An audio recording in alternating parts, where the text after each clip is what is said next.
आज की इस वीडियो में हम बात करेंगे कि ट्रिग्नोमेट्रिक फंक्शंस मैटलैब में कैसे लिखे जा रहे हैं।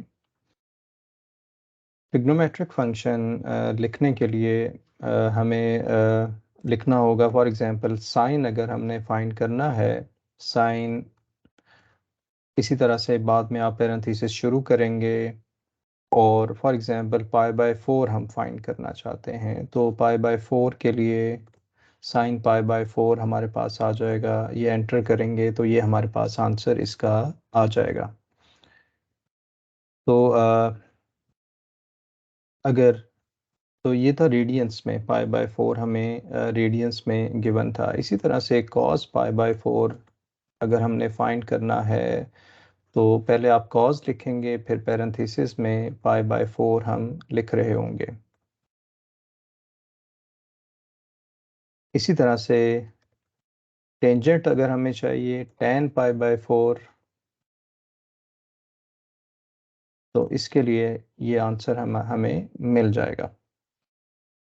अगर आपका जो क्वेश्चन है वो है साइन फॉर एग्जांपल 70 डिग्री या 45 डिग्रीज है, तो साइन 45 का आंसर ये आ रहा होगा।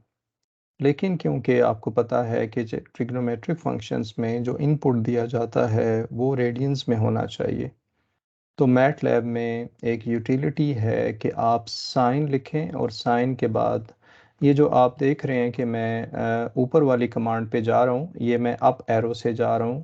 कीबोर्ड के अप एरो से मैं अप एरो को जैसे ही क्लिक करता हूँ तो हिस्ट्री में जो मैंने कमांड लिखी होती है वो डिस्प्ले हो जाती है।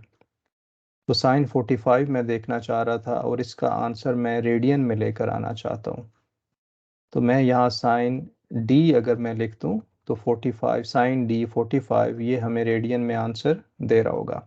तो आप देख रहे हैं कि ये आंसर और ये वाला आंसर दोनों एक जैसे हैं। इस साइन में हमने आर्गुमेंट में पाई बाय 4 लिखा है, साइन डी यहाँ पर हमने इस आर्गुमेंट में 45 लिखा है, लेकिन शुरू में हमने डी लगा दिया है, साइन डी लगा दिया है, जिसकी वजह से आंसर हमारे पास रेडियन में आ रहा है। इसी तरह कुछ और कमांड हम देखते हैं। मिसाल के तौर पे cos 45 जब हम लिखेंगे या हम cos 60 डिग्री है इसका आंसर लेकर आएंगे, तो ये हमें 60 को एज अ डिग्री कंसीडर कर रहा है और हमें आंसर दे रहा है, लेकिन हम आंसर जो इनपुट है उसको रेडियन में लेकर जाना चाहते हैं। तो मैं अप एरो कीबोर्ड से प्रेस करूंगा और यहाँ पर cos d मैं लिखूंगा और यहाँ पर 60 को 60 ही रहने दें। तो ये एंटर करेंगे तो हमारे पास ये 0.5 आ जाएगा। अब मैं cos 60 को रेडियन में कन्वर्ट करने के लिए पाई डिवाइडेड बाय, मैटलैब में जो पाई है उसको हम पाई लिखते हैं, पाई 180। तो इसका आंसर हम देखेंगे तो ये दोनों आंसर सेम आ रहे हैं। तो ये तो था हमारे पास ट्रिग्नोमेट्रिक फंक्शंस हमने लिखे यहाँ पर। अब हम क्या करते हैं, इनवर्स ट्रिग्नोमेट्रिक फंक्शंस को देखते हैं। CLC यहाँ पर लिखेंगे, थोड़ा सा मैं यहाँ पर जगह बना लूँ, इस तरह से आप इसको मूव कर सकते हैं कमांड विंडो को। अब अगर मुझे साइन इनवर्स 1 चाहिए तो ए साइन लिखेंगे, ये साइन इनवर्स के लिए होता है, और फिर आप पैरेंथेसिस शुरू करेंगे। साइन इनवर्स आपको पता है कि वो -1 to 1 इनवर्स में ये होता है कि डोमेन रेंज हो जाती है और रेंज डोमेन बन जाती है। तो यहाँ पर हमारे पास -1 अगर हमें साइन इनवर्स चाहिए तो एंटर करेंगे तो हमें ये आंसर मिल जाएगा। अब अगर आप इसको डिग्रीज में लेना चाह रहे हैं, आंसर को डिग्री आउटपुट में देखना चाह रहे हैं, तो इसे क्लिक करेंगे तो आप एंटर करेंगे, एंटर करेंगे तो आप देख रहे हैं कि साइन इनवर्स -1 का आंसर होता है -90।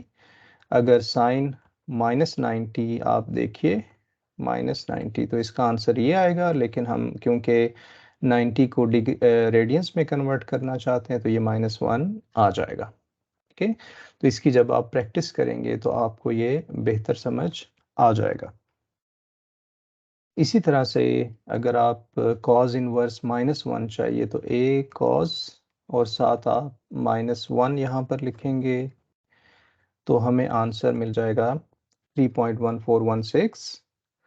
लेकिन अगर आपको आंसर चाहिए इसका डिग्रीज में तो आप a कॉस के बाद d लगा देंगे और -1 रखेंगे तो ये हमें आंसर डिग्रीज में मिल जाएगा। ओके, तो आपने इसकी प्रैक्टिस करनी है क्योंकि ये थोड़ा सा ट्रिकी है कि हमने डिग्रीज में आंसर चाहिए तो d लगाना है इन्वर्स के केस में, और अगर आपको आंसर डिग्रीज में नहीं चाहिए, रेडियन में ही चाहिए, तो फिर आपने d नहीं लगाना है। तो ये हमारे पास था inverse trigonometric and inverse trigonometric functions. Thank you for watching.